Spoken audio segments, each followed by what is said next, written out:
সুপ্রিয় দর্শক, আসসালামু আলাইকুম। আপনাদের সবাইকে স্বাগত জানাচ্ছি এখনকার আলোচনায়। আপনাদের সঙ্গে আছি আমি সিরাজুল ইসলাম। দর্শক, ইরান এবং আমেরিকার মধ্যে যে চুক্তির কথা ছিল সে চুক্তি এখনও সই হয়নি। ইরানের পক্ষ থেকে বলা হচ্ছে আরও সময় লাগবে, তারা পর্যালোচনা করছে। তেহরান জানিয়েছে এখনও এই বিষয়ে চূড়ান্ত সিদ্ধান্তে পৌঁছায়নি তারা। এদিকে মার্কিন প্রেসিডেন্ট ডোনাল্ড ট্রাম্প রোববারের মধ্যেই চুক্তি সই হবে বলে ঘোষণা দিলেও আমেরিকার পক্ষ থেকেও এ ব্যাপারে এখন তেমন কোনো আলোচনা শোনা যাচ্ছে না। বরং আমেরিকার কংগ্রেসের আর্মড সার্ভিসেস কমিটির অন্যতম সদস্য, ডেমোক্রেটিক দলের সদস্য সেথ মুলটন, তিনি বলেছেন যে চুক্তি হতে যাচ্ছে সেই চুক্তি আমেরিকার জন্য বিরাট বড় পরাজয়। কারণ যুদ্ধের পেছনে এরই মধ্যে $100 বিলিয়ন বেশি খরচ করা হয়েছে, অথচ এই চুক্তির বিনিময়ে পাচ্ছে হরমুজ প্রণালী উন্মুক্তকরণ, যা যুদ্ধের আগে হরমুজ প্রণালী খোলাই ছিল। এদিকে ইসরায়েল আজ আবার লেবাননের রাজধানী বৈরুতে হামলা চালিয়েছে, তাতে কমপক্ষে 5 জন নিহত হয়েছে। এই হামলার প্রেক্ষাপটে ইরানের পক্ষ থেকে কড়া বার্তা দেওয়া হয়েছে, কড়া হুঁশিয়ারি দেওয়া হয়েছে। ইরানের পক্ষ থেকে ইসরায়েলকে একটি বিশেষ প্রাণী হিসেবে উল্লেখ করে বলা হয়েছে, এই প্রাণীটিকে ঠেকান, তা না হলে চুক্তি হবে না। তার মানে ইসরায়েল লেবাননের রাজধানী বৈরুতে হামলা চালিয়ে এই চুক্তিকে অনিশ্চিত করে দিচ্ছে কিনা। এর আগেও কিন্তু যখন আলোচনা খুব ক্লোজ, একদম কাছাকাছি অবস্থানে ছিল, তখন ইসরায়েল লেবাননের রাজধানী বৈরুতে হামলা চালিয়েছে, যার প্রেক্ষাপটে ইরানও জবাব দিয়েছিল। এবারও কিন্তু ইরান তেমনই কথা বলছে।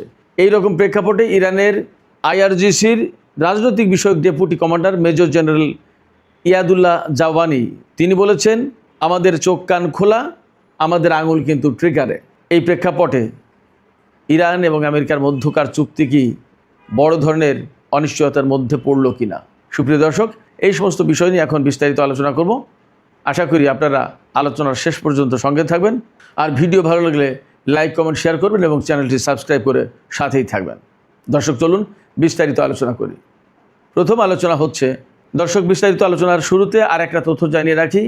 ব্রিটেন ইংলিশ চ্যানেল থেকে রাশিয়ার একটি তেলবাহী জাহাজ আটক করেছে। এর প্রেক্ষাপটে রাশিয়া এবং ব্রিটেনের মধ্যে বড় রকমের উত্তেজনা দেখা দিয়েছে। এমনও হতে পারে এই ঘটনাকে কেন্দ্র করে দুই দেশের ভেতরে সংঘাত শুরু হতে পারে। ইউক্রেন ইস্যুতে ব্রিটেন এবং রাশিয়ার মধ্যে কিন্তু দীর্ঘদিন ধরে একটা প্রকাশ্য অপ্রকাশ্য উত্তেজনা চলছিল। যা হোক, আমরা মূল আলোচনায় ফিরে আসি।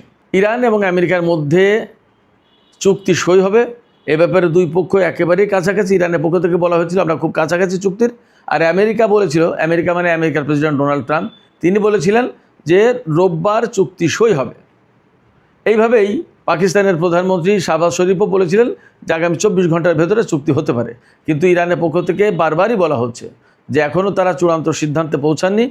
রোববারের ভেতরে চুক্তি হবে এমন কোনো নিশ্চয়তা নেই, বরং চুক্তি যদি হয় তাহলে কয়েকদিন সময় লাগতে পারে। আজকে তাদের পক্ষ থেকে বক্তব্য দেওয়া হয়েছে, তেহরান বিষয়টি এখনও পর্যালোচনা করে দেখছে। কি পর্যালোচনা করছে আমরা এ পর্যন্ত যা দেখতে পাচ্ছি, জানতে পাচ্ছি, তাতে গুরুত্বপূর্ণ কয়েকটা পয়েন্ট বেরিয়ে এসেছে। সেটা হচ্ছে, আমেরিকা বলেছে যে আমেরিকা যে সমঝোতার ভিত্তিতে বলছে যে চুক্তি সই হবে, সেই সমঝোতায় বলা হচ্ছে যে ইরানের সমৃদ্ধ ইউরেনিয়াম পূর্ব অবস্থা, অর্থাৎ 60 মাত্রার আগে যে অবস্থায় ছিল, 20 মাত্রা বা 5 মাত্রা বা 3 মাত্রা, এই মাত্রায় ফেরত নিয়ে যাওয়া হবে অথবা সেগুলোকে ধ্বংস করা হবে। এরপরে ইরান এই রকমের একটা কমিটমেন্ট করবে, প্রতিশ্রুতি দেবে যে তারা কখনো পরমাণু অস্ত্র তৈরি করবে না এবং পরমাণু অস্ত্র হাতে পাওয়ারও চেষ্টা করবে না। এরপরে হরমুজ প্রণালী, প্রাথমিক চুক্তির পরপরই ইরান হরমুজ প্রণালী সমস্ত বাণিজ্যিক জাহাজের জন্য খুলে দেবে এবং আমেরিকা তাদের ব্লকেট তুলে নেবে। এছাড়া আমেরিকা ইরানকে $24 বিলিয়ন অর্থ ছাড় করবে। পাশাপাশি ইরানের পুনর্গঠনের জন্য যে যুদ্ধের যে সমস্ত ক্ষয়ক্ষতি হয়েছে তাতে আমেরিকা বিরাট বড় ধরনের আর্থিক ফান্ড দেবে। এরপরে ইরানের নিষেধাজ্ঞা শিথিল করবে একটা সার্টেন টাইমের জন্য, তেল বিক্রি করতে পারবে ইরান। এরকম বিভিন্ন রকমের কথাবার্তা আছে। কিন্তু এই যে পরমাণুর প্রসঙ্গ যেটা আর হরমুজ প্রণালী যেটা, হরমুজ প্রণালী কি সবার জন্য খুলে দেওয়া হবে? এই প্রশ্ন কিন্তু খুব গুরুত্বপূর্ণ প্রশ্ন, কারণ হরমুজ প্রণালী ইরানের জন্য খুব কৌশলগত বিরাট বড় অস্ত্র। আর পরমাণু কর্মসূচির ব্যাপারে যে কথা বলা হচ্ছে তা অনেকটা আমেরিকার শর্ত খানিকটা মেনে নেওয়ার মতো হয়ে যাচ্ছে।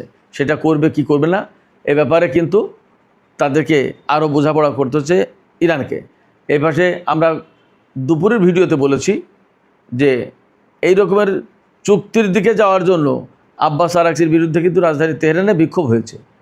এই বিক্ষোভকারীদের দাবি হচ্ছে কোনো চুক্তি করা চলবে না আমেরিকার সাথে, সর্বোচ্চ নেতা থেকে শুরু করে ইরানের যে সমস্ত মানুষকে তারা হত্যা করেছে তার বদলা নিতে হবে, প্রতিশোধ নিতে হবে।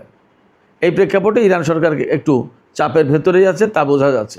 এদিকে এই চুক্তির সময়ে আমেরিকা বা ইসরায়েল ইরানের বিরুদ্ধে কোনো রকমের অন্তর্ঘাতমূলক কাজ অথবা আকস্মিকভাবে হামলা বা কোনো রকমের কোনো কিছু করতে চাইলে তার কঠিন এবং দাঁত ভাঙা জবাব দেওয়া হবে বলে ইরানের আইআরজিসির রাজনৈতিক বিষয়ক deputy commander major general Yadullah Jawaani তিনি হুমকি দিয়েছেন, হুঁশিয়ারি দিয়েছেন। তিনি বলেছেন, আমেরিকা বা ইসরায়েল এই ধরনের কোনো রকমের পদক্ষেপ নিতে গেলে আমাদের চোখ কান খোলা আছে, আমরা অবশ্যই তাৎক্ষণিকভাবে তার পাল্টা জবাব দেব এবং আমাদের আঙুল ট্রিগারে রয়েছে। তিনি বলেছেন যে আমাদের চোখ কান খোলা এবং আমাদের আঙুল ট্রিগারে। শত্রুরা কোনো রকমের ভুল করলে তাদেরকে বড় রকমের খেসারত দিতে হবে। এদিকে ইসরায়েলি বাহিনী লেবাননের রাজধানী বৈরুতে হামলা চালিয়েছে। ইসরায়েলি সেনারা দাবি করেছে হিজবুল্লাহর কমান্ড সেন্টারে হামলা চালানো হয়েছে এবং তাতে এই পর্যন্ত, অর্থাৎ আমি যখন এই ভিডিওটা করছি তখন অন্তত 5 জন নিহত হয়েছে। ইসরায়েল বলছে যে হিজবুল্লাহ সেনারা রোববার অর্থাৎ আজকের সকালের দিকে ইসরায়েলি সামরিক বাহিনীর উপর যে হামলা চালিয়েছে তার জবাবে এই বৈরুতে হামলা চালিয়েছে হিজবুল্লাহর কমান্ড সেন্টারে। ইসরায়েল আরও বলেছে যে আমাদের টেরিটরিতে, আমাদের ভূখণ্ডে কেউ হামলা করে বিনা জবাবে পার পাবে না। খুবই ভালো কথা। তো ইসরায়েল যদি কারোর ভূখণ্ডে হামলা চালায় তাহলে ইসরায়েল কেন আশা করে বিনা জবাবে পার পাবে? হিজবুল্লাহ তাই তো করছে। তাহলে হিজবুল্লাহর দোষটা কোথায়? লেবাননের প্রতিরোধ যোদ্ধারা তো তাই করছে, তাহলে তাদের দোষটা কোথায়? এটাও তো একটা যুক্তি। যাই হোক, এই যে লেবাননের রাজধানী বৈরুতে হামলা, এটা কিন্তু ইরানের পক্ষ থেকে রেড লাইন ছিল। আগের দিন যখন বৈরুতে হামলা চালিয়েছিল ইসরায়েল, তখন ইরানের পক্ষ থেকে ঘোষণা দেওয়া হয়েছিল আজকের রাতের আকাশের দিকে খেয়াল রাখো। তারপরে ইসরায়েলের বিরুদ্ধে ওই দিনই হামলা চালানো হয় এবং বড় রকমের ক্ষয়ক্ষতির মুখে পড়েছে ইসরায়েল। এখন আজকে যখন এই হামলা হয়েছে তখন ইরানের জাতীয় নিরাপত্তা এবং পররাষ্ট্রনীতি বিষয়ক সংসদীয় কমিটির সদস্য এবং তিনি মুখপাত্র বটে ইব্রাহিম রেজাই তিনি ঘোষণা করেছেন, তিনি বলেছেন যে ইসরায়েলকে বিশেষ প্রাণী আখ্যায়িত করে বলেছে এই প্রাণীটিকে আমেরিকা যদি না ঠেকায় তাহলে চুক্তি হবে না। তিনি বলেছেন যে চুক্তি পেতে চাইলে এই প্রাণীটিকে ঠেকাও। আমরাও আশঙ্কা করছি ইসরায়েল যদি লেবাননের রাজধানী বৈরুতে হামলা অব্যাহত রাখে তাহলে ইরান হয়তো পাল্টা জবাব দেবে, কারণ এটাই ইরানের রেড লাইন। আর আমার কাছে মনে হচ্ছে ইরান এবং আমেরিকার মধ্যে যে চুক্তি হতে যাচ্ছে এই চুক্তি যাতে না হতে পারে সেই জন্য ইসরায়েলের পক্ষ থেকে একটা তৎপরতা, একটা চেষ্টা চালানো হচ্ছে এবং লেবাননের রাজধানী বৈরুতে হামলা চালালো, কারণ এটা হলো ইরানের রেড লাইন। যদি ইসরায়েল সেখানে হামলা চালায় তাহলে ইরান আবার যুদ্ধে জড়িয়ে পড়বে। যুদ্ধে জড়িয়ে পড়া মানে চুক্তি না হওয়া। আমেরিকা এবং ইরানের মধ্যে যে চুক্তি হওয়ার সম্ভাবনা রয়েছে সে ব্যাপারে ইসরায়েলের সরকার পক্ষ অর্থাৎ নেতানিয়াহু বা বিরোধী পক্ষ সবাই বলছে এই চুক্তিটা ইসরায়েলের জন্য ভালো না, ইসরায়েলের অস্তিত্বের সংকট। ইরানের বিরুদ্ধে যে সমস্ত লক্ষ্য নিয়ে যুদ্ধ শুরু হয়েছিল তার কোনো কিছু অর্জিত হয়নি, অথচ চুক্তি হয়ে যাচ্ছে। এই চুক্তি ইরানকে আরও বেশি শক্তিশালী করবে এবং ইরানকে আরও বেপরোয়া করে তুলবে, এরকম নানান কথা বলা হচ্ছে। বাস্তবতা হচ্ছে যে আমরা দেখেছি ইসরায়েল সামান্য ছোট্ট একটু ভূখণ্ড হওয়ার পরেও পৃথিবীর বিভিন্ন দেশের উপর সে একের পর এক হামলা চালিয়ে যায়, নানা ধরনের কর্মকাণ্ড পরিচালনা করে। সেই জায়গায় ইরান বড় ভূখণ্ড হওয়ার পরেও ইরান কিন্তু কখনো কারো বিরুদ্ধে আগেভাগে আগ্রাসন করেছে এমন কিন্তু ইতিহাস নজির পাওয়া যাচ্ছে না। তো লেবাননের রাজধানী বৈরুতে হামলার পর, ইসরায়েলের হামলার পর এই চুক্তি খানিকটা অনিশ্চিত অবস্থায় পড়েছে কথা বলা যায়। এমনকি যদি ইসরায়েল অনেক বেশি বেপরোয়া হয়ে আবার লেবাননে হামলা চালায় তাহলে ইরান এখানে কিন্তু প্রতিক্রিয়া দেখাতে পারে এবং প্রতিক্রিয়া দেখানো মানেই হচ্ছে ইসরায়েলের বিরুদ্ধে যুদ্ধে জড়িয়ে যাওয়া। আর যদি ইসরায়েল ইরান যুদ্ধে জড়িয়ে যায় তাহলে এই চুক্তি কিন্তু অবশ্যই অনিশ্চিত হয়ে যাবে। সেক্ষেত্রে চুক্তির ভাগে কী হবে বলা কঠিন।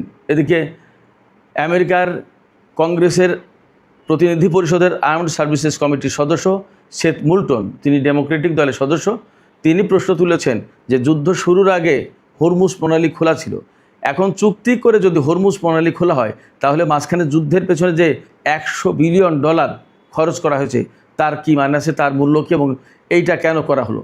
তিনি বলছেন এই যুদ্ধ সম্পূর্ণভাবে আমেরিকার জন্য লস, লস এবং লস। এই যে আমেরিকানদের চাপ, ইসরায়েলের চাপ এবং ইরানের আরও কঠিনভাবে যুদ্ধের শর্তাবলী পর্যবেক্ষণ করা, এই সামগ্রিক পরিস্থিতি বিবেচনা করে মনে হচ্ছে এই চুক্তি অনেকটা অনিশ্চিত হয়ে পড়েছে। সেক্ষেত্রে আসলে চুক্তির ভবিষ্যৎ কি আদৌ চুক্তি হচ্ছে কিনা, নাকি যুদ্ধ আবার মারাত্মক আকারে ছড়িয়ে পড়বে, এবং যদি তাই হয় তাহলে কি হবে পরিস্থিতি, পুরো মধ্যপ্রাচ্যের ভাগ্য কী হবে, সমস্ত সব কিছু নিয়ে বিরাট প্রশ্ন তৈরি হয়েছে। এই অবস্থায় আমাদের সম্ভবত অপেক্ষা করা ছাড়া আর কোনো পথ নেই। দেখা যাক কি হয়। সুপ্রিয় দর্শক, এখনকার আলোচনা এখানে শেষ করতে চাইছি। যাবার আগে আপনাদের কাছে জানতে চাই, আসলে আপনারাও কি এই পরিস্থিতিতে এই চুক্তি অনিশ্চিত হয়ে গেল বলে মনে করছেন? আপনাদের কি মনে হয়? আপনাদের মতামত কমেন্টে জানাতে পারেন। আর ভিডিও ভালো লাগলে লাইক, কমেন্ট, শেয়ার করবেন এবং চ্যানেলটি সাবস্ক্রাইব করে সাথেই থাকবেন প্লিজ। আপনাদের সবাইকে অনেক অনেক ধন্যবাদ। আল্লাহ হাফেজ।